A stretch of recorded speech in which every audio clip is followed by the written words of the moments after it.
My name is Luisa Pennington. I'm currently in my third year, so we'll say 2.5. Cool. And then where did you graduate from college and all of that? I graduated from UNM, the University of New Mexico, in fall of 2019. Okay.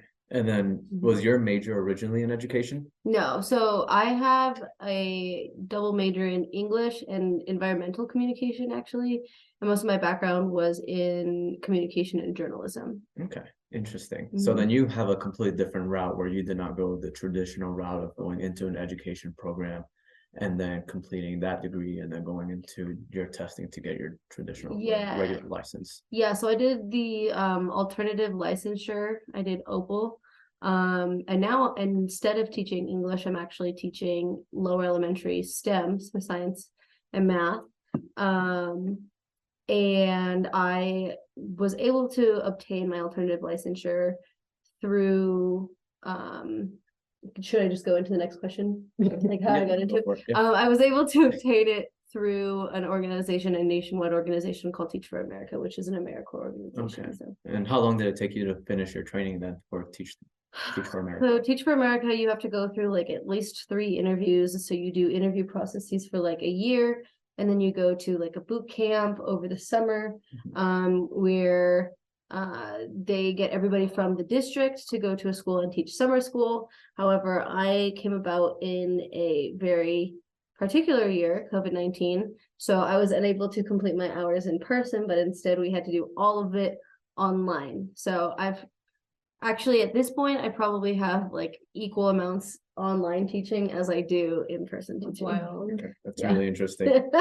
Yeah. And then what about you, Becki? So I'm Becki Odeen. I am teaching kindergarten currently, and this is my 9th year of teaching. My teaching background is very, very different, very, very traditional. So I graduated from the University of Northern Iowa. That's where I'm from originally. I went to a college that is known for being a teacher's college and a teacher education college, UNI, and had traditional student teaching, and then graduated in 2015 at a time where in the Midwest, at least, there was not a teacher shortage. So I had to sub and teach summer school before I could be considered to be employed by a district. And then they brought me in as an EA, and I worked as an EA for like a few weeks before there was a need that opened up for a teaching position. So I have early childhood SPED, and elementary education degrees. And it took me about 2 years to get employed as a full-time teacher. That's crazy. Yeah, crazy, especially now. Like it's wild. And I think the region is part of that because I am from this area where there's a teacher's college. So they have a saturated market. And just, it was kind of before like the boomer generation started retiring. It was kind of right at the precipice of that. So there wasn't the shortage that there is now. So you're competing with people who have 20 plus years of experience in your first year right out of college, and you're competing against them to find a job. And most often the situation was that they were going with somebody with more experience. And now someone who's licensed in all of those things, you can pretty much walk into a school, or you have your pick. You know, if I really want to teach kindergarten, I can go teach kindergarten somewhere. And I really had my heart set on like pre-K or kindergarten, and I ended up teaching 3rd grade because that's all that was available in my area. Now, was teaching 3rd grade was in Iowa, or was that somewhere else? That was in Kansas City. So I was licensed in Iowa. That's where I did my teaching, my teacher education program, and then student teaching. And then we moved to Missouri. So then I licensed in Missouri and Kansas, and it was all reciprocal. So I was in Kansas City, Missouri. Okay. And then how did you end up coming into New Mexico then? Because you know, someone from the Midwest doesn't just decide, oh, you know what, I'm going to move to the Southwest and start, you know, all of this all I think it should. I think it'd be great for people. I think that they should. I moved here through circumstances of my husband's work. Okay. So yeah, I wasn't super excited. I didn't hear amazing things, but it's grown on me, and I'm very happy teaching here now. Yeah. And that's an interesting point that you mentioned about how teachers should try to experience something outside of their state where they're from, or where they're more comfortable about where they want to teach. Can you like talk a little bit more about that? Yeah. I just think Yes. I've had experiences, I guess you would say, that were all very similar to my own experiences in school. And so like when I was teaching, the demographic of children that I was teaching were very just the same that I had always experienced. And there's some generational things that could maybe get trapped or in a cycle because of that. And so now being out of that area and working daily with children whose just life experiences are so different than the life experiences that I had growing up, I think beneficial for both children and myself, right? To have those other just outlooks on life. And it just better improves your ability to communicate with students, relate with students, and improve your teaching. Yeah. So, and it's really interesting to get into that point because you have a different route, but you also grew up in New Mexico. Yeah. So like, how do you go with those unique backgrounds that you maybe have not experienced, or maybe you've experienced a wide variety as a person who graduated in high school in New Mexico, went to university in New Mexico, and now you're teaching in New Mexico?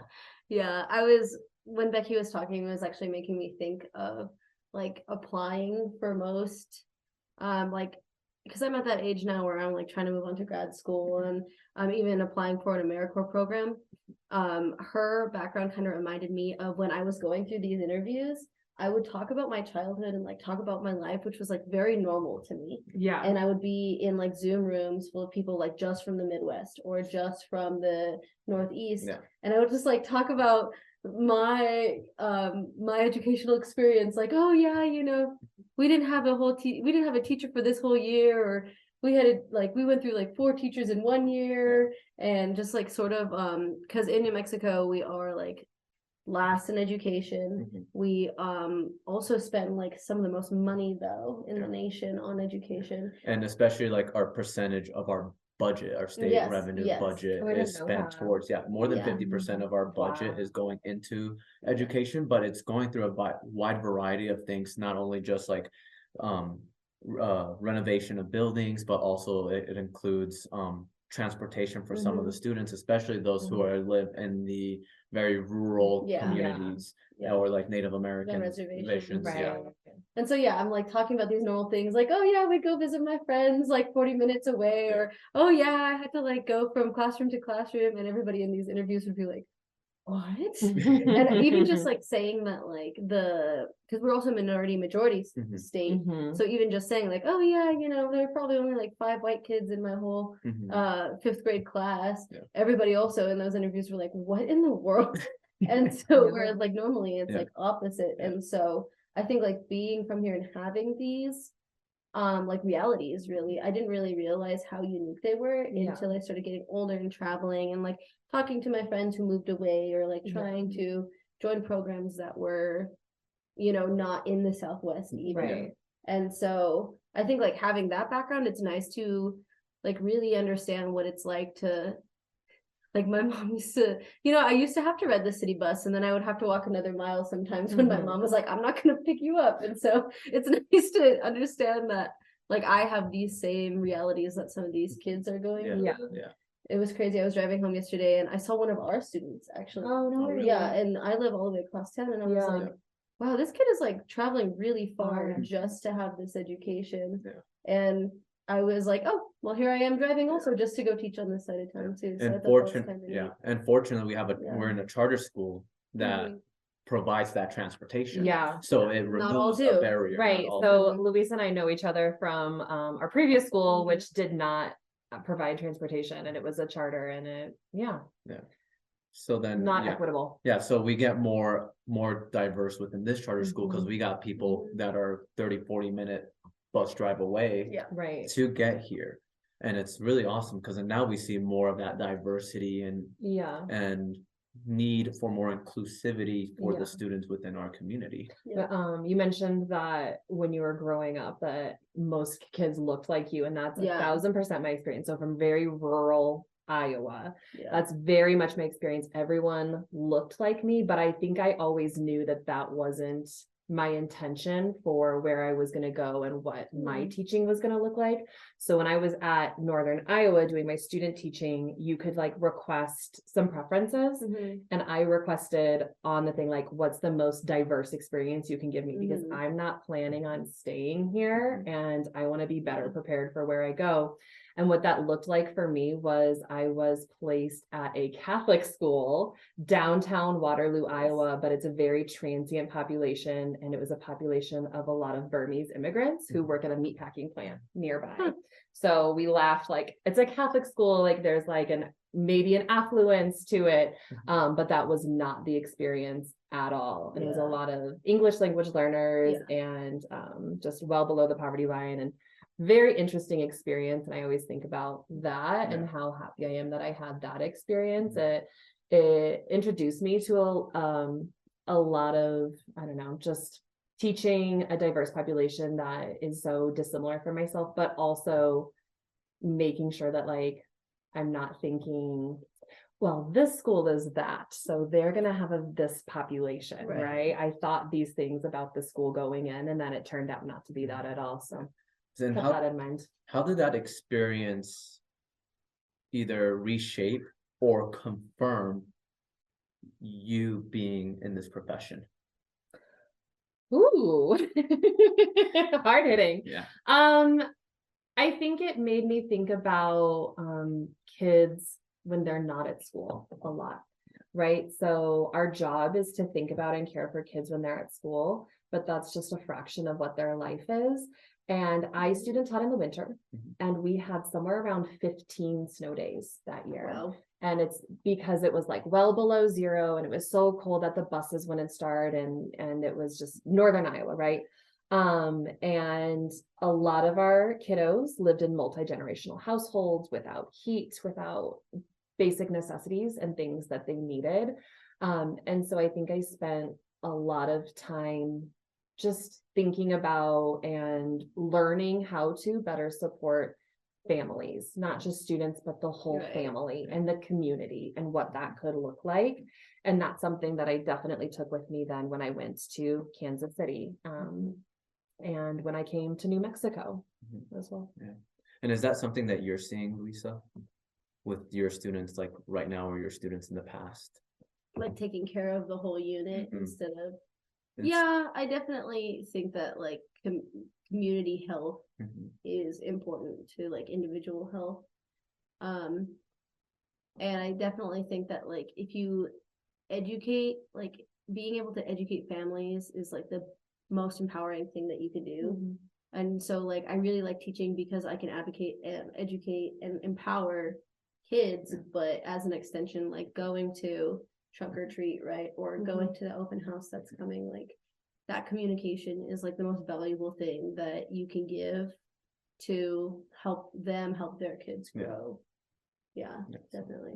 So now we're kind of getting into the region of talking about our roles, not only here on campus during the school day, but also outside of school, because you mentioned about going to events outside of school. And how do you balance that with your personal life? I don't. I know. I go to all of the things. I like it, but I also my husband works a lot of hours, and so and I don't have children, so I'm able to do that, and that's where I'm at in my life right now. But I love the family events. I go to all of them. I go to all the open houses. I like talking to parents. I don't have a great balance. Well, and I talked to a lot of my friends who are in their mid-30s and they're old teachers and they're burnt out, right? And so they always ask me, they're like, how have you not burnt out yet? And that point that Becki made, it's like, I don't have kids yet. And I don't know if I could do this if I had kids, if I had to take care of all this other stuff at home. And so like in terms of like, because burnout is like this huge discussion in education right now for like a lot of the social the social health, social sciences. For a lot of the social sciences, like burnout is like so huge. And I honestly don't know if I was older and if I had kids, I don't know if I could be able to balance it all. But I also do think that it is a passion like going to this stuff and like being a part of these communities. Yeah. And so I don't know, but now you're gonna get me started on like passion exploitation and all I this, think so. you have a better balance Yeah. than me. I think you're good at coming and going. Mhm. I think that you draw a really good line. But Yeah. I also, when I was like student teaching and doing my training, they were telling us in our program, like, the statistics of teachers who would not make it to 5 Right. years. And I Mhm. think that number is significantly less now. It's maybe like 2 or 3, I 3. think. Yeah, Yeah. something like that. And I also feel like there's a lot of teachers who are coming into the profession who are maybe not like what I would call career teachers. Yeah. Like that's not what they want to do forever. Yeah. Right. We know so many educators who are going to go to grad school, or they're going to go into this, or they're going to do something else with that experience and that degree. And I think maybe when I graduated, I was more on the cusp of the career teachers. Yeah. Right. I don't want to have another job. This is Yeah. my career. This is what I'm going to do forever. I don't know how I'm going to balance it when and if I start a family. Yeah. But this is my end game. Yeah. Yeah. That actually, sorry, I have one more thing I want to say. That made me think of, so the AmeriCorps program that I was a part of was only supposed to be 2 years, but back to our discussion about community, like I'm a firm believer that if you plant a seed in a community, it's not going to grow within 2 years. Mhm. And so even though I had the option to leave, and a lot of the people in my organization do leave after 2 years, I was like, no, I do want to continue to teach, because I do think that it takes a little bit longer than that. So Yeah. And we know a lot of yeah. teachers that started at the same time as you that Yeah. are no longer in education. They're doing other things, or they're in education, sort of. Yeah. Right. Yeah. Nonprofits and working with children or working with school districts, but not necessarily in a classroom. Yeah. And I kind of want to go back to the healthy boundaries and like being able to take care of yourself, because I think you're selling yourself short on I that. think so too. Because like, for example, and I'll let you talk a little bit more about it, because from my perspective, you know, every weekend or every other weekend, you're like, oh yeah, I'm gonna go hike up this mountain. Yeah. So I can ski down. Yeah, so I can ski. So like, Or climbing, or Yeah. whatever. yeah, We've been to exactly. the rock climbing gym with Yeah. you. We know. Exactly. And it's one of those things where we're seeing a lot of teachers getting burnt out, especially more after COVID. But it's like, what tips or advices, or what have you done personally as an example that you've been able to say, you know what, I'm going to step back from my job and I'm going to live my life? I think that I am type A so that I can be type B. Ooh. So like you have to like think about it and say like, Sunday is going to be for me between the hours of 8 a.m. and 4 p.m. and I'm going to do whatever I want, right? But every like Monday through Friday and maybe a little bit of Saturday, I'm going to get all my work. I have to make sure I get everything done so that I can also make my calendar time for me. That's kind of how I feel. And so I don't know, is that? Yeah, no, that's Yeah. a great example. And you know, you're talking about setting hard boundaries Yeah. on yourself and saying, Yeah. you know, by the time I'm done with this, even if I don't finish it, or I'm very Mhm. close to, or I finish it, I'm done, and I'm not Yeah. looking at it. And Do you like think about work? Do you think of it like, do you like browse? Like, so I don't work on the weekend, but I'll be on the couch, like looking at Pinterest and screenshotting activities I do not. and saving, making lists and things like that. Like I say, I don't work on the weekends, but then I'm thinking about school Yeah. a lot. But that's why I have like a Saturday or Sunday thing. I'm like 4 days out of my weekend max. That's all the thinking I'm gonna do about it. And then I'll allow myself to like think in the car while I'm driving. Yeah. But like I feel like there's like a generational mind shift. maybe And that's a big part of it. And I feel like your generation is doing a really good job of like being aware of mental health and boundaries. Right. And well, even last year there was, you know, the thing going on about quiet quitting. yeah. So and that was something, you know, completely would have never thought about, like hearing or having that term where people are saying, you know what, I'm just going to do what my job description says, or whatever contract I signed, and I'm not going any more than that.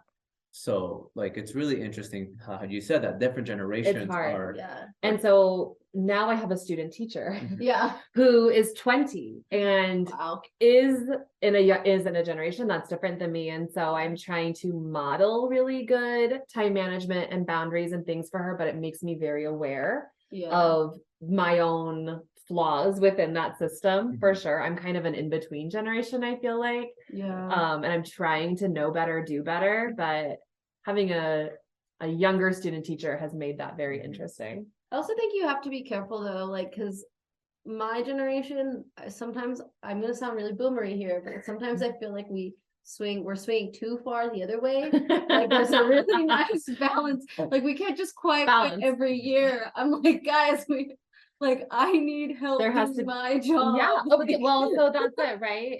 If there was more support provided, would quiet quitting be a thing? No, it wouldn't. I think that leads into a whole other conversation. Yeah, Yeah. we can come back to that later. But yeah, it's really interesting to see how, we're in a field and in a profession where these generations between one teacher and the teacher next to you could be vastly different. So different. Yeah, and you're on the same team or in the same department. Mhm. So now you got to get these different cultures within your team to be able to mix and gel well and not have any conflict. Dynamics can be hard. And I've been in a lot of buildings and sometimes it goes better than others. Yeah. The craziest thing is that your kids, because we split AM, PM, thing is that your kids can be going from like a Gen Z teacher to Yeah. a boomer teacher all within the matter of like an hour. Mhm. And I do think that might kind of throw them off a little bit Yeah, too. 'cause it's- So I like that. Yeah. So when I was in Kansas City, my school was departmentalized. Mhm. And so I taught third grade. And so we had 4 teachers. We had science, math, reading, and writing. And we had a spectrum of personality types and generations and all of that ages represented. And I thought how nice for our kiddos to have a chance to not only like start over every time they transition to a new class, like if they were having a really hard morning, Yeah. things can be better now, Yeah. but maybe each one of those kiddos like jives better with a different For teaching sure. style or personality style, right? For sure. Depending on what their home looks like or what their family model looks like or things like Yeah. that. So I really like that. And I Yeah. think departmentalization is a great step in education. It's good. I think that the kids are just moving so fast nowadays. Like even I, who is like, I'm really young, but I can't even like relate to some of these kids anymore. And we're just gonna like, Don't even try. Like, don't even try. I know, That's your like- first step. we're gonna need younger teachers. We're gonna need like 18, no, I'm just kidding. We need like 18, 19-year-olds in the classroom. But even then, they're like faster than some of our student teachers. Mhm. Yeah. So I don't I know. like the littles. Yeah. And going back to those like different personalities and different students and how unique they each are, Mhm. how has your role changed or contributed to meet those physical and emotional needs?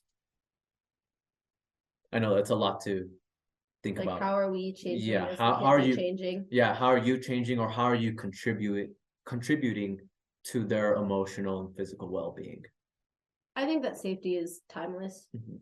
So it doesn't matter if you were born in like 1953 or in 2003, like it doesn't matter. Mhm. But like being able to like set again back to those healthy boundaries, not for yourself, but for your classroom, and like have expectations, and like have routines. That's like the best way that you can make them feel safe and make them feel like they're coming to a place that they are not going to get bamboozled Mhm. and like be ready to learn. I really think like you can make them feel happier like if you can talk about TikTok, Mhm. but just because like somebody is 40 years my senior, that doesn't mean that they can't relate to the Yeah. kids too. Yeah, and then you have a different perspective from Becki because you're Yeah. teaching second and third, Yeah. Mhm. so they're a little bit older, Yeah. but they're still how can I explain it?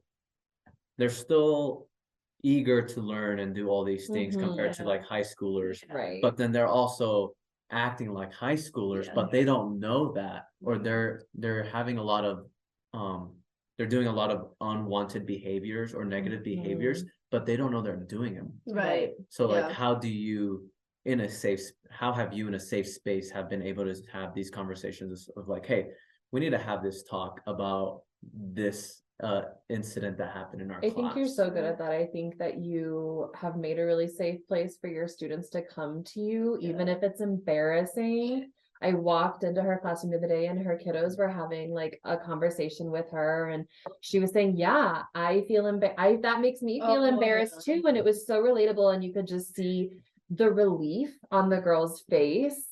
And you talked to them not like a peer, because they're not peers, but as with respect, maturely, right? So how did you get to that point with your students? That's kind of the question that I'm asking. Well, like, just because they're children doesn't mean they're not humans. Like, we all feel embarrassed, we all feel ashamed, we all feel happy and sad. And I think like making those feelings the forefront of your conversation and like using those feelings to drive your conversation, I think that really is like, that's the best way that you can do it, is like keeping it strictly to that.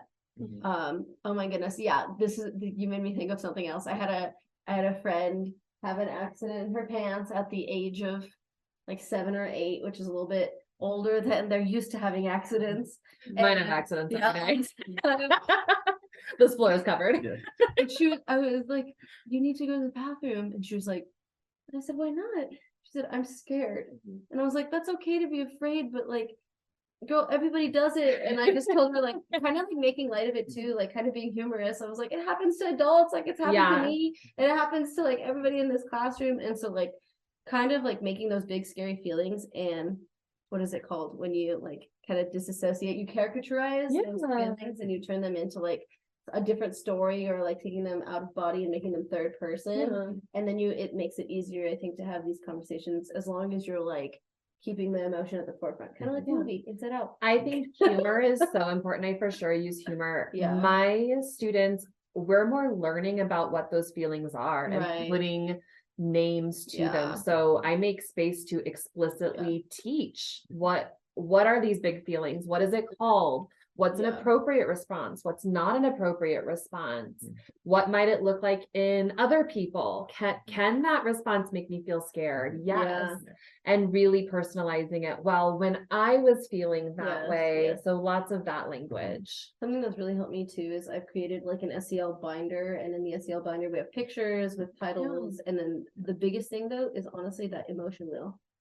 Like, I'm either feeling comfortable or uncomfortable. And then breaking it down, I feel like sad, disappointed, angry, lonely, and then having more words. That has been like amazing for them, that emotion wheel. So the two of you are just pretty much, saying more that social emotional learning is very important for these kids. I think it's the most important. And again, that's because I teach kindergarten, right? We're not taking the ACTs.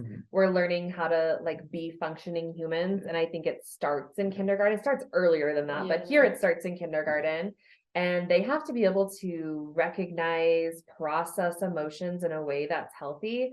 And if they aren't able to, I think that's when we see a lot of those behavior eruptions and issues nationwide come up. So, and it's like Maslow's hierarchy of needs. Like, I can't like reach self-actualization until I have food and shelter and safety. I agree. And then not only giving them that content within the curriculum here at school, because the two of you are traditional classroom setting teachers where you have tables, chairs, where most of us listening to this are PE teachers, health educators, we don't have those type of equipment or places where we can have those kind of conversations in that kind of manner, but also connecting the emotions to something and putting it pen on paper, or showing a visual representation, kind of like how you said the wheel, or like doing read alouds, and being able to connect with those students is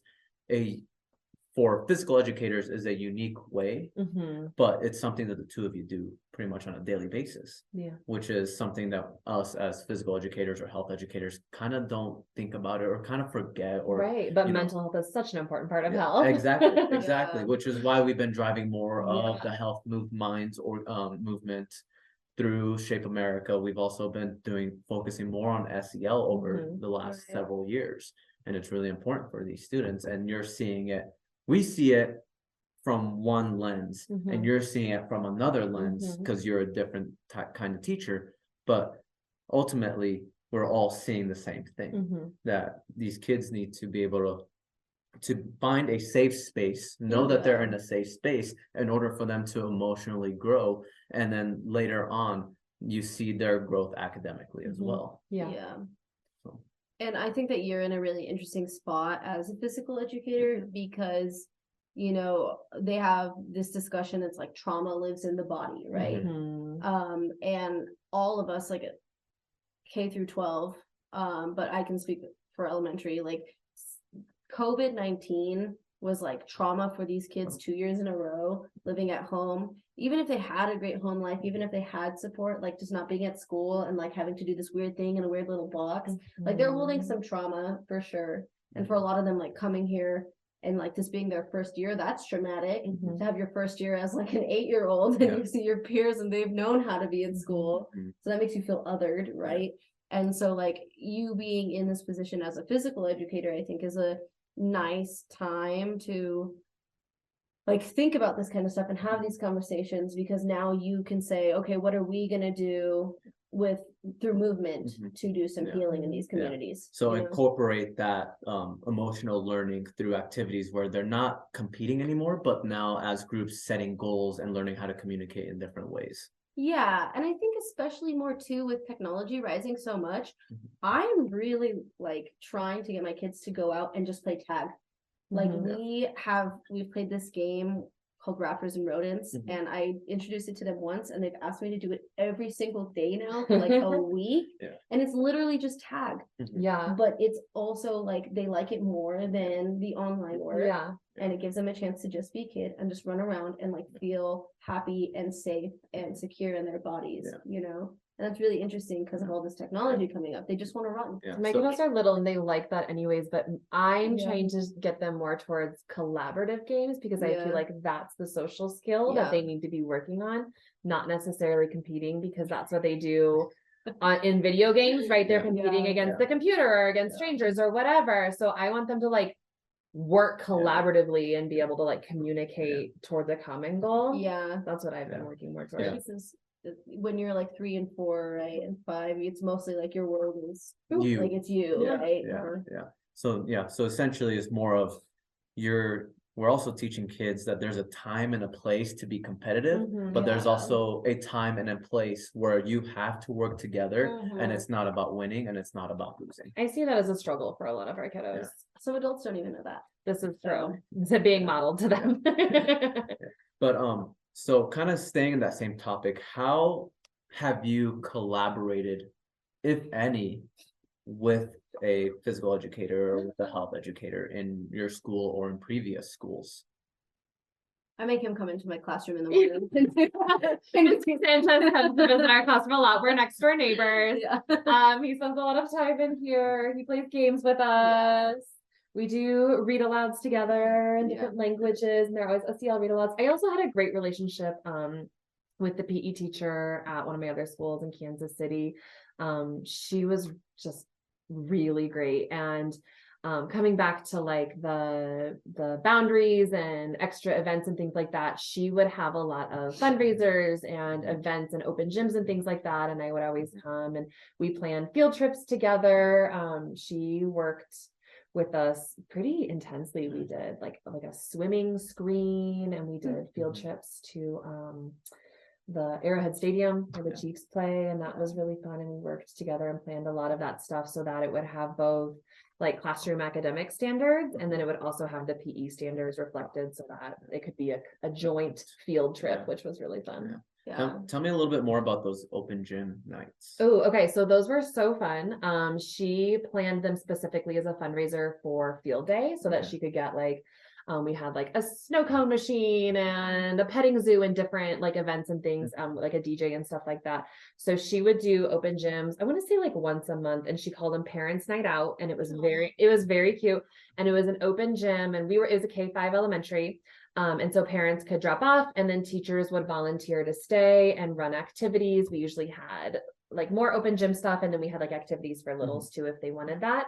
And I want to say it was like 2 hours on a Friday night. So maybe like 5 to 7. So enough for parents or grownups to go run errands or go on a date or whatever. And then they could come back and pick them up. I want to say it was like $5 a household. So if you had multiple siblings, it cost the same. But it was a fundraiser, and then she used that for PE equipment or for field day stuff. And that's really cool, because one thing that you mentioned was that she had teachers also involved by volunteering their time. Yeah. So it's not necessarily her doing all the work and then her overwhelming herself and then getting into that burnout where she said, you know what, we're one community. I want to make this fundraiser, but I want you involved as well. And it was fun for us too, right? Fun to see your kiddos, and just it wasn't hard work. We weren't doing anything tough. We were just playing basketball with kids or playing tag or whatever. And it's really cool to see something like that, a little bit more creative and outside the box, where you're not only getting your community within the school, but you said something about like petting zoo or something like that? Yeah. We had a petting zoo on field day. It was so fun. So you're investing that time there for another major event later. She hired like a DJ for like our fun run. She was great. Shout out Jamie Dawson, Kansas City, Missouri. So it's great to see those different outside the box ideas to be able to generate. She was so good at that. Yeah, I'm that's sure awesome. she still is. I just don't work with her anymore. I'm sure it's like dependent though too, like on like each situation, because I feel like, so I mentioned the term like passion exploitation earlier. I feel like in some schools, in some places, and also I don't know because I don't teach electives, right? But I feel like PE teachers are at risk for like passion exploitation because they do like getting outside. They do like being generally speaking, being a part of the community. And in past schools that I've worked at, like our PE teacher was also like running the front desk and doing recess duty and lunch duty and running like sports day and doing like PTA stuff and doing and even like I feel kind of selfish. I feel like that was the exception, not the rule though, in that particular school, just because it was so small. Yeah, but I also just like worry though, because for like a lot of electives, like you're just like passionate about it, and then they even like here we have our electives team doing extra duty and doing lunch, you know, and so I just like I worry that we do like, well, even me, like I'm being hypocritical because I have him come in and like hang out with my kids. You know, like he comes in and he like greets my kids almost all the time, like every morning. And so like that is something like I like again, I'm not elective. So I think that is culture dependent. And I think every school has its own culture. So the school I was just speaking on, it was a very much community. We are all together for this community. It was a traditional public neighborhood school. Families had lived there generationally. Parents had gone to the same school. It was a feeder. It went to the same high school. It was very community based. So like I'll help you out. Right, exactly. And so like I had no problem volunteering for open gym nights because I knew that she had done these other things that benefited all of our kids. It felt like a community and we all worked together. And I just think that's something that is so dependent on the school. Yeah, really. I would say I've been at schools where that is not the culture and you feel that. And I do think that's where the teacher turnover is higher and teachers don't last as long, and the burnout, you feel it more. And just for the record, I love going into your rooms. Because for me, from my perspective as a PE teacher, right, I want to know the kids more. Right. I want to know. I want to get that rapport a little bit stronger. Or for someone like in a kindergarten, like a little 5-year-old seeing a brand new teacher. You're new and you're a man, and there's not a lot of males in our building. And we had kiddos. I had kiddos who were scared to come to PE those first few weeks, and then they got to know you, and obviously and I want them to know at the end of the day that I am a person that they can come to as well, and that they can have conversations and like how we said, build that rapport with them. But you know, one last thing is, and this one is going in a completely different direction that we've been talking about, is how or what role does diversity play and inclusiveness play into future educators and recruiting them? I think so too. And in recruitment, because you kind of mentioned how you were in a school where everyone looked the same as you did, Mhm. right? And at the national level, statistically, 83% of educators are Caucasian. Yeah, white women. Yeah. Specifically. Exactly. So how can we essentially recruit more people from diverse backgrounds Mhm. and be more inclusive in a profession where we are working with students that are very diverse and unique? That's hard. It starts at college, Mhm. because historically the people who could afford college are like rich white men, and this has Right. been like over time. Right. And so like being able to make college more affordable for everybody, at Absolutely. least on an associate's degree level, Mhm. like it starts there. And the more people we can get educated, the more people we can create as educators. I think. And we're in a state that we're fortunate enough to where that barrier has been removed with the Opportunity Act and the New Mexico Lottery, where it essentially has been covering all the tuition for people Yeah. who want to finish their undergrad in Yeah. whatever they want. Yeah, that's amazing. Well, and it even starts like us as teachers, like it, like I would love to see more male teachers, more Black teachers, more Native American teachers, because here we have like we still have a lot of Hispanic teachers, but I did not have a lot of any other than that growing up. And so like even like as a teacher now, telling our students, all of them, hey, you can be a teacher when you grow up. Representation. Yep. Yeah, representation. For sure. Okay, absolutely. Yeah. So starting at a young age, Yes, and you're gonna go to college, you're gonna be a teacher one day. Yeah. and yeah, it's just starting at a young age, telling them how awesome this job is Yeah, as a yeah. profession. You And would be in your classroom being like, oh, I hate this job. yeah, and then if you That's so do that, bad. now you're creating an environment where the kids is like, if this person hates their job and Yes. hates teaching me, then why should I Yes. care about coming into Right. this room and doing Yeah. my work? Right. So Yep. and it kind of ties back to what we've been saying, like, we love our job, we love doing what we're doing, and then sometimes we just do so much that we get burnt out, Mhm. but we also have to create those healthy boundaries as well. Right. So Yeah, you walk in, it's showtime. exactly. You got to come in with that energy every single day, and it's okay to